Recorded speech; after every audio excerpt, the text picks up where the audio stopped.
Assalamualaikum warahmatullahi wabarakatuh. Saya Dian Budian Nursan, NIM 20063110060, kelas Pendidikan Informatika 6B Universitas Trunojoyo Madura. Pada video kali ini, saya akan mendemonstrasikan hasil penugasan proyek mata kuliah Desain Media Pembelajaran Interaktif. Nah, di sini proyek yang saya buat itu adalah pembuatan e-learning interaktif untuk SMKN 1 Kabupaten Tangerang. Kenapa saya memilih SMKN ini sebagai objek proyek saya? Karena saya sendiri adalah alumninya, jadi saya buat ini e-learning ini untuk SMKN 1 Kabupaten Tangerang. Gitu.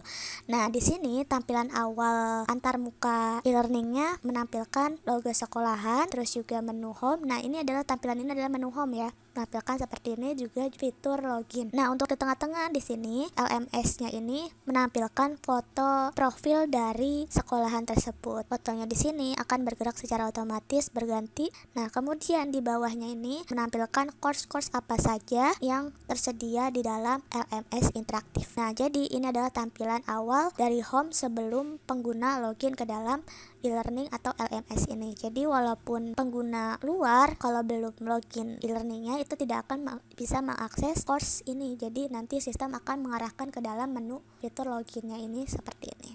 Terus di bagian bawahnya itu adalah footernya, itu menampilkan informasi identitas kontak A seperti email, terus juga akun-akun sosial media dari SMKN 1 Kabupaten Tangerang. Nah, ini adalah websitenya SMKN 1 Kabupaten Tangerang, dan di sini saya buat e-learningnya. Nah, tadi tampilan ini diakses setelah saya klik ini. Terus kemudian di sini juga saya buat tampilan loginnya itu seperti ini. Tampilan loginnya itu ada beberapa komponen. Pertama ada form untuk memasukkan username dan password, kemudian tombol login untuk setelah user mengisikan username dan password, pengguna harus menekan tombol login ini agar bisa mengakses e-learningnya. Kemudian di bawahnya ini ada lost password yang digunakan apabila pengguna lupa password dan bisa melakukan reset password di sini. Nah, di sini di sini user yang dapat login ada beberapa role yang saya buat, yaitu login sebagai admin, juga login sebagai siswa, dan login sebagai guru. Untuk login sebagai guru itu nantinya hanya bisa mengakses course-course tertentu dan juga membuat course, terus juga menambahkan enroll siswa atau mengundang siswa ke dalam course tersebut. Membuat konten-konten pembelajaran interaktif adalah tugas dari role guru. Terus kalau role admin itu melakukan kontrol, melakukan setting, dan memperbaiki apabila ada bug di dalam e-learning ini. Kalau ada kesalahan nanti bisa laporkan kepada admin untuk diperbaiki oleh admin tersebut. Nah, kemudian untuk role sebagai siswa itu hanya dapat mengakses juga melakukan aktivitas pembelajaran di dalam e-learning ini. Jadi siswa tidak dapat membuat course baru atau konten pembelajaran lain. Itu siswa tidak dapat melakukan tindakan tersebut. Tindakan tersebut hanya dapat dilakukan oleh guru. Siswa hanya melakukan aktivitas pembelajaran, melihat atau mengerjakan materi-materi pembelajaran yang diberikan oleh gurunya. Nah, kemudian di sini ada fitur akses sebagai tamu. Tuh, apabila kita klik, itu nanti akan menampilkan tampilan home tadi, tapi hanya bisa melihat saja, tidak bisa mengklik course-nya ini. Jadi tetap saja login gasnya ini hanya bisa melihat ini saya sampai sini. Kalau mau melihat di dalamnya konten-konten pembelajarannya itu perlu login sebagai siswa atau guru. Nah, oke. Terus kalau cookies notice ini saya buat pemberitahuan bahwa setiap username dan password yang telah login nantinya akan masuk ke riwayat browser, bisa disimpan. Jadi otomatis seperti ini masuknya, otomatis masuk password. Jadi meminimalisir lupa password bagi user, masuk otomatis. Itu. Sebentar. Nah, ini saya masuk sebagai siswa. Ini adalah tampilan sebagai siswa ya. Siswanya di sini untuk di pojok kanan itu akan menampilkan fitur profil dari siswanya, terus kemudian dan kalender, private file dan sebagainya di sini ya. Terus untuk yang sini itu tampilan untuk melihat apakah ada pesan masuk yang dikirimkan oleh pengguna lain kepada pengguna ini. Itu bisa dilihat dari sini. Apakah ada diskusi, forum baru, itu dapat dilihat di message ini. Terus kemudian untuk yang fitur ini, notification, ini untuk melihat notifikasi apakah ada konten baru yang telah diupload oleh gurunya. Itu dilihat dari sini notifikasinya. Nah, kemudian untuk home, di sini itu menampilkan keseluruhan course tadi yang dibuat oleh guru-guru di situ, tapi siswa tidak dapat mengakses keseluruhan dari course ini. Ya, siswa hanya dapat mengakses course yang telah di-enroll oleh gurunya atau diundang oleh guru. Tuh, misalkan di sini saya login yang ini. Nah, kalau ini berarti kan Nala ini belum diundang ke dalam course ini. Jadi siswa Nala ini harus meminta izin menjapri guru ini untuk guru yang membuat course ini untuk mengundang Nala ke dalam kelasnya. Tuh. Nah, kalau yang sudah diundang itu tampilannya akan ada komplit, ada presentase komplit penyelesaian tugas-tugas aktivitasnya yang dapat dilihat di My Course. My Course ini ada course spesifik mana saja yang terenroll, yang sudah diundang. Tuh. Yang dapat diakses oleh Nala ini ada administrator jaringan, terus juga simulasi digital, sistem komputer. Ini ada course-course yang telah mengundang Nala untuk masuk ke dalam kelasnya dari guru. Kita buka tampilan yang ini terlebih dahulu ya. Nah, di sini ini tampilan siswa melihat konten pembelajaran interaktifnya. Nah, di sini sebelumnya guru telah membuat konten interaktif modul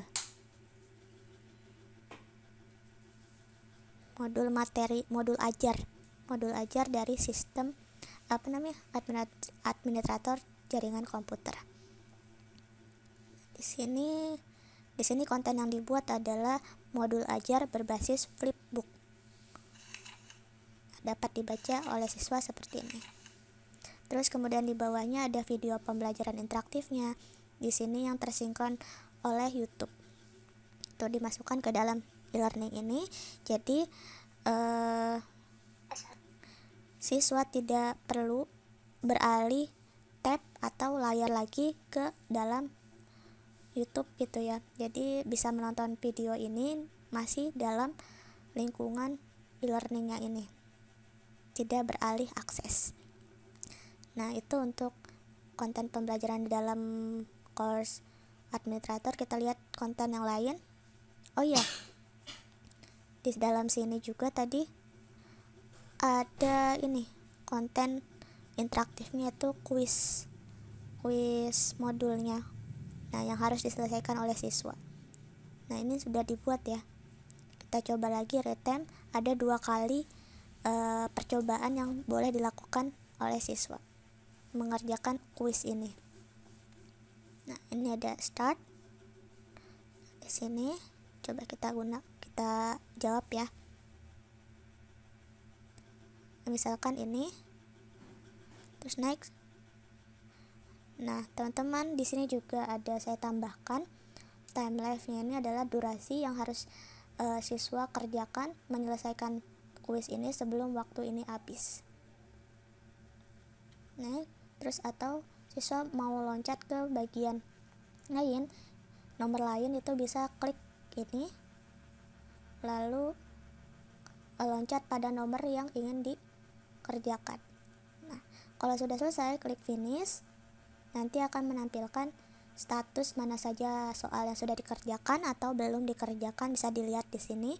Apabila belum dikerjakan, siswa dapat kembali ke nomor yang belum dikerjakan tersebut, beralih tuh, sampai semuanya dikerjakan sebelum waktunya habis. Tapi kalau waktunya sudah habis, maka sistem akan otomatis mengumpulkan sudah mensubmit gitu ya. Siswa tidak dapat mengerjakan soal lagi. Nah, kita coba submit di sini. Jawabannya. Nah, setelah siswa submit, di sini akan ada review jawaban mana saja yang dijawab dengan benar atau salah. Nah, kalau siswa jawabnya salah, nanti akan ada reviewnya, koreksinya. Yang benar itu jawabannya ini. dan seterusnya. Nah, kemudian di sini jika sudah finish review, maka akan menampilkan ini hasilnya. Nah, di sini akan muncul berdasarkan nilai tertinggi yang sudah dikerjakan dari 2 kali percobaan. Nah, di sini juga akan menampilkan status tanda kalau siswa sudah mengerjakan 2 kali attempt. Terus statusnya ini valid, artinya gagal memenuhi passing grade-nya. Nah, terus kembali ke course. Itu untuk kuis interaktifnya. Konten kuis interaktif, dan juga ini tempat pengumpulan laporan untuk siswa berbentuk file, bisa berupa Word ataupun PDF yang disubmit di sini. Misalkan dihapus dulu di sini, continue, terus app submit. Ada durasi timelinenya ya, deadline-nya ini 8 hari lagi waktu berakhir. Dibuatnya tanggal segini dan deadline-nya adalah 1 Juli. Kita coba submit ya. Kita pilih di sini siswa dapat mengupload file laporan sesuai dengan penugasan yang diberikan oleh guru. Misalkan di sini saya submit yang ini, terus upload.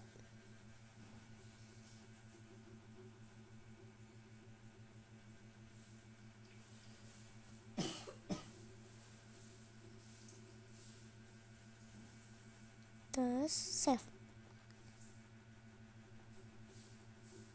Nah, hasilnya akan seperti ini, sudah tersubmit. Tinggal tunggu penilaian dari gurunya. Nah, kemudian di sini juga ada konten interaktif lain adalah menu diskusi. Nah, di sini harus dimulai terlebih dahulu oleh gurunya. Ya. Jadi siswa tidak dapat memulai diskusi forum. Yang dapat memulai forum adalah guru. Nanti siswa hanya melakukan komentar di dalam forum ini. Nah, kemudian kita lihat konten pembelajaran interaktif lainnya di dalam yang sistem komputer. Nah, di sini di sistem komputer saya membuat beberapa konten interaktif, yaitu yang pertama di sini sama seperti sebelumnya, ini ada saya buat buku interaktif. Kalau sebelumnya buku interaktif atau modul ajar interaktifnya itu berbasis flipbook, kalau di sini saya interaktif buku interaktif ya, buku interaktif. Jadi dalam buku ini nanti dapat ada isian latihan, soal latihan juga. Setelah siswa membaca, siswa harus melakukan pengisian dari soal-soal latihan ini. Kita selesaikan di sini seperti ini buku interaktifnya. Terus latihan, hubungan, kita pencet oh jawabannya benar. Tuh nanti akan muncul bunyi juga. Akan saya klik ini salah, ada suaranya juga ya.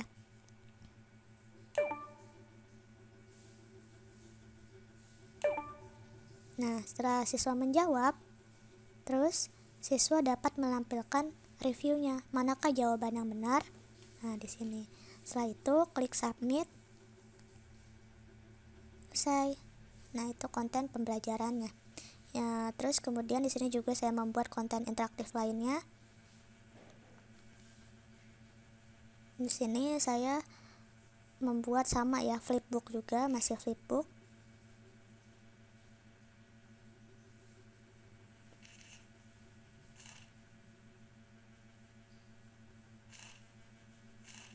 Nah, ya.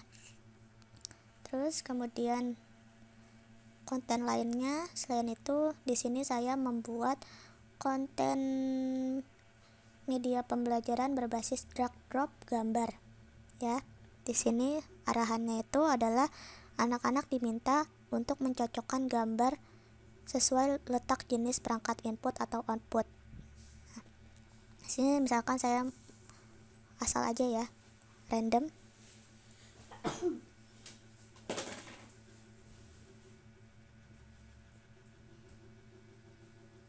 Input.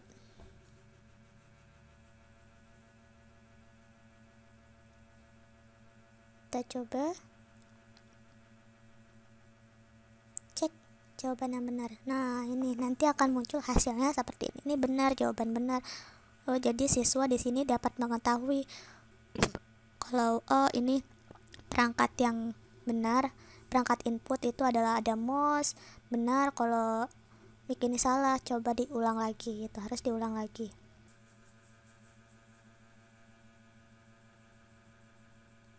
Terus kemudian di sini juga saya membuat konten ini masih sama, berbasis flipbook kontennya. Terus di sini juga ada satu lagi konten interaktif yang saya buat, itu pengurutan nama ya, pengurutan kata kunci, susunan dari berbasis apa ini namanya, mencari kata kunci sesuai arahan di sini.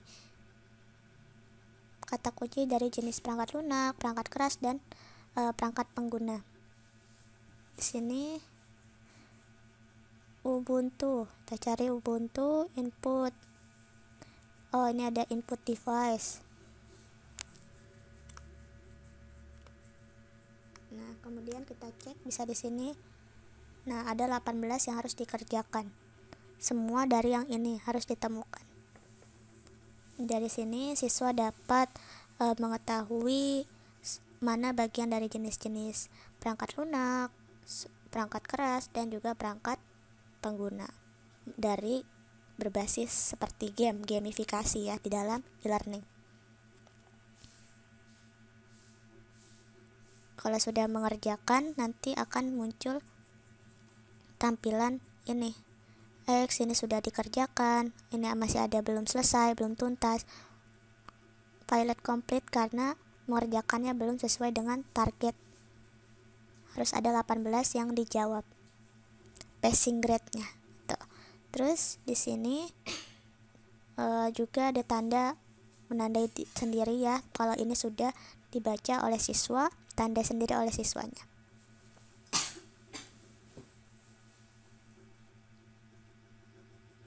Nah, itu untuk dari segi siswa melihat konten pembelajaran di dalam e-learning. Nah, sekarang kita melihat hasil pembelajaran dari sisi gurunya. Kita login lagi. Di sini saya login sebagai Dian. Dian ini adalah user yang role sebagai guru atau teacher. Nah, di sini saya sudah masuk sebagai role teacher. Nah, tampilannya dashboardnya ini hampir mirip-mirip dengan role student. Nah, dimana di sini juga menampilkan timeline dan juga kalender, dan di bawahnya course-nya, overview-nya. Nah, di sini kalau siswa tadi itu berdasarkan mana yang sudah diundang oleh guru. Kalau di sini course mana saja yang dibuat oleh guru ini per akun ini Dian. Jadi kalau yang dibuat oleh role sebagai teacher tapi akunnya bukan Dian, itu tidak akan bisa terlihat oleh guru ini. Bisa dilihat tapi di halaman home. Tuh. Nah, makanya itu di dalam home ini keseluruhan dari konten course-course yang tersedia di dalam sini. Kalau di dashboard ini hanya yang dibuat oleh guru itu saja. Nah, ini adalah tampilan dari bagian dari my course juga. Nah, ini jadi ada 6 course yang dibuat oleh guru Dian ini. Nah, coba kita lihat di sini ya. Nah, tugas dari tampilan yang di sini, guru bertindak sebagai guru. Di sini tempatnya guru membuat konten pembelajaran. Konten pembelajarannya guru bisa membuat di sini. Bisa membuat tambahan aktivitas. Terus menambahkan topik baru lagi. Gitu. Nah, di sini tempatnya guru membuat konten-konten pembelajaran interaktif. Nah, dapat disetting di sini. Gitu ya. Terus kemudian untuk mengevaluasi hasil pembelajaran, guru dapat melihatnya di sini, di report, terus activity yang diselesaikan oleh siswanya. Nah, siapa saja yang sudah menyelesaikan penugasan yang diberikan.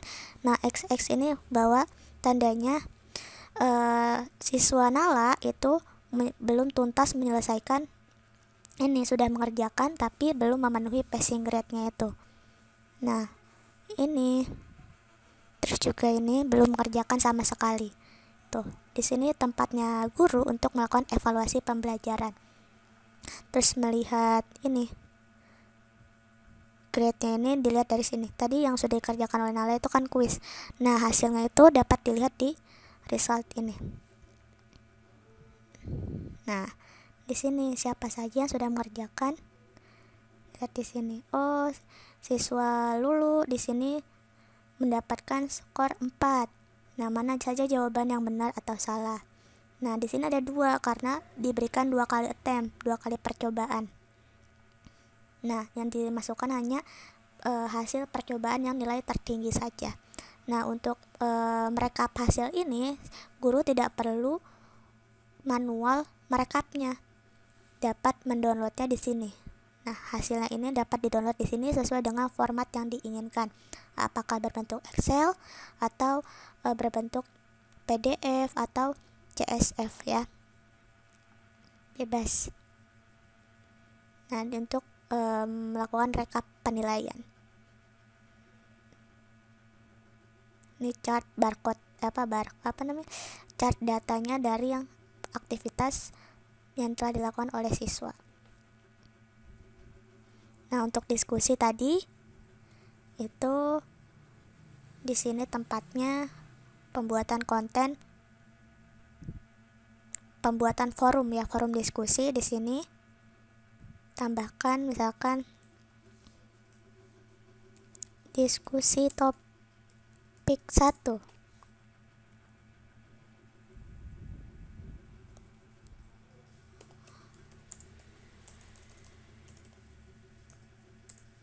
Apakah ada kesulitan? Terus post forum. Nanti akan muncul di tampilan siswanya sendiri. Tadi yang ditampilkan sebelum tadi tuh.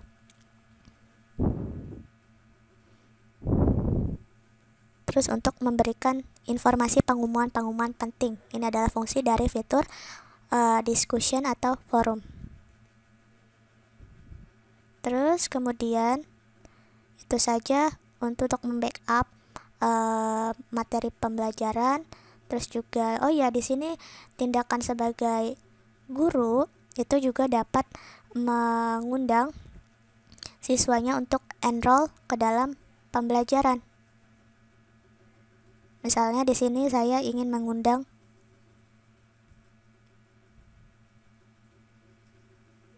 di sini ya. Di sini saya ingin mengundang anggota siswa baru ke dalam pembelajaran ini. Tinggal tambahkan di sini. Di enroll user, siapa saja yang berhak mengakses course-nya. Nah, di sini sudah diakses semua ya, dan siapa saja yang boleh yang ingin dikeluarkan oleh gurunya. Di sini misalkan ini siswa ini sudah lulus, maka bisa kita ganti status sebagai suspend. Di suspend sisanya, jadi siswa Nala ini tidak dapat lagi mengakses course-nya ini. Gitu. Atau misalkan di sini saya hapus juga bisa. Di unenroll, misalkan ada kesalahan mengundang pembelajaran course-nya. Di sini bisa tambahkan lagi ya sebagai student enrollnya. Nah, seperti itu untuk tindakan-tindakan sebagai guru, selain membuat konten pembelajaran dan juga mengundang siswa ke dalam course-nya itu. Nah, kemudian saya login lagi, bertindak sebagai admin. Admin ini tugasnya adalah mengontrol segala yang ada di dalam e-learning ini. Apakah ada bug, nanti yang memperbaiki adalah admin ini. Segala laporan, mau ada kendala apapun, maka guru dan siswa harus melaporkan ke dalam admin ini sehingga admin dapat menyelesaikan masalah.